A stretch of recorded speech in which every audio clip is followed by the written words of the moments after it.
जय माता दी भक्तों। आज शारदीय नवरात्रि का प्रथम दिन है। कलश स्थापना के बाद माँ शैलपुत्री की पूजा करते हैं। आइए जानते हैं माँ शैलपुत्री की व्रत कथा और आरती। इस कथा के बिना अधूरी मानी जाती है माँ शैलपुत्री की पूजा, इसलिए आप कथा ज़रूर सुने। वैदिक पंचांग अनुसार शारदीय नवरात्रि की शुरुआत 3 अक्टूबर यानी आज से हो रही है। वहीं आपको बता दें कि नवरात्रि के प्रथम दिन माँ शैलपुत्री की पूजा अर्चना करने का विधान है। माँ शैलपुत्री पर्वतराज हिमालय की पुत्री थी। सफ़ेद वस्त्र धारण किए माँ शैलपुत्री के दाहिने हाथ में त्रिशूल और बाहिए हाथ में कमल शोभायमान है। माँ के माथे पर चंद्रमा सुशोभित है। ये नंदी बैल पर सवार संपूर्ण हिमालय पर विराजमान है। नवरात्र के प्रथम दिन की उपासना में साधक अपने मन को मूलाधार चक्र में स्थिर करते हैं। शैलपुत्री का पूजन करने से मूलाधार चक्र जागृत होते हैं, जिससे योग साधना आरंभ होती है। वही मान्यता है कि माँ शैलपुत्री की आराधना करने से सभी मनोरथ पूर्ण होते हैं। साथ ही अगर आप माँ शैलपुत्री की पूजा करते समय व्रत कथा नहीं पढ़ते हैं तो पूजा अधूरी मानी जाती है। शैलपुत्री माँ दुर्गा की पहली शक्ति की पावन कथा। नवरात्रि में दुर्गा पूजा के अवसर पर दुर्गा देवी के 9 स्वरूपों की पूजा उपासना बहुत ही विधि विधान से की जाती है। इन रूपों के पीछे तात्विक अवधारणाओं का परिज्ञान धार्मिक, संस्कृति और सामाजिक विकास के लिए आवश्यक है। आइए जानते हैं माँ शैलपुत्री के बारे में। माँ दुर्गा को सर्वप्रथम शैलपुत्री के रूप में पूजा जाता है। हिमालय के वहाँ पुत्री के रूप में जन्म लेने के कारण उनका नामकरण हुआ शैलपुत्री। इनका वाहन वृषभ है, इसलिए ये देवी वृषारूढ़ा के नाम से भी जानी जाती हैं। इस देवी ने दाएं हाथ में त्रिशूल धारण कर रखा है और बाएं हाथ में कमल सुशोभित है।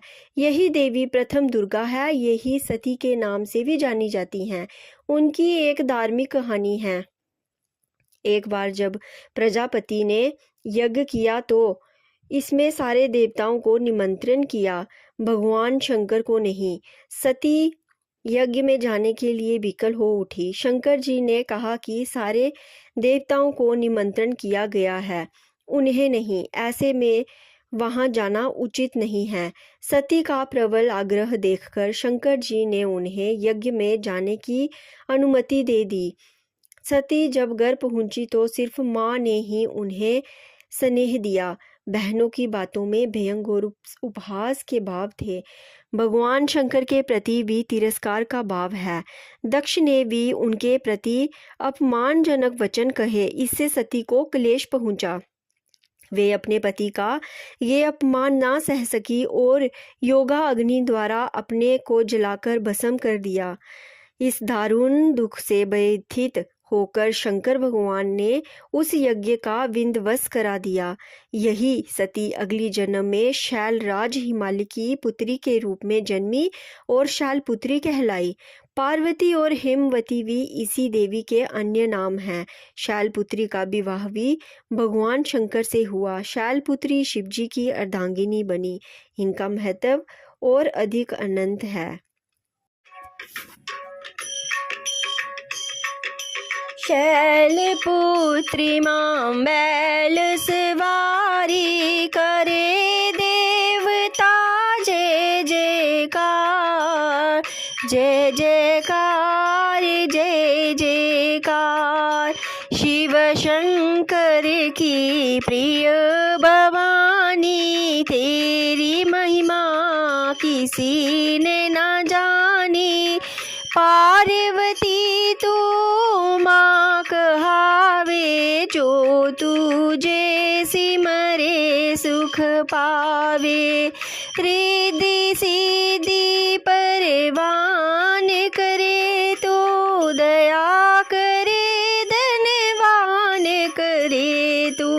शैलपुत्री बैल सवारी करे देवता जय जयकार, जय जयकार, जय जयकार, जय जयकार, जय जयकार।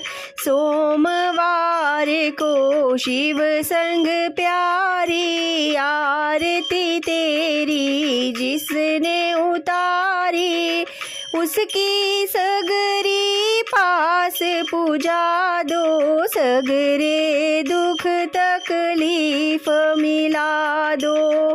घी का सुंदर दीप जला के, गोला गिरी का भोग लगा के, श्रद्धा भाव से मंत्र गाए, प्रेम सहित फिर शीश झुकाए। जय गिरिराज किशोरी, जय गिरिराज किशोरी, अम्बे शिव मुख चंद्र चकोरी, अम्बे जय गिरिराज किशोरी, अम्बे मनोकामना पूर्ण कर दो, भक्ति सदा सुख संपत्ति भर दो। जय शैलपुत्री माँ बैल सवारी, करे देवता जय जयकार, जय जयकार, जय जयकार, जय जयकार माँ जय जयकार। ओम ऐं ह्रीं क्लीं चामुण्डाय विचे, ओम शैलपुत्री देवाय नमः। ओम ऐं ह्रीं क्लीं चामुण्डाय विचे, ओम शैलपुत्री देवाय नमः। ओम ऐं ह्रीं क्लीं चामुण्डाय विचे, ओम शैलपुत्री देवाय नमः।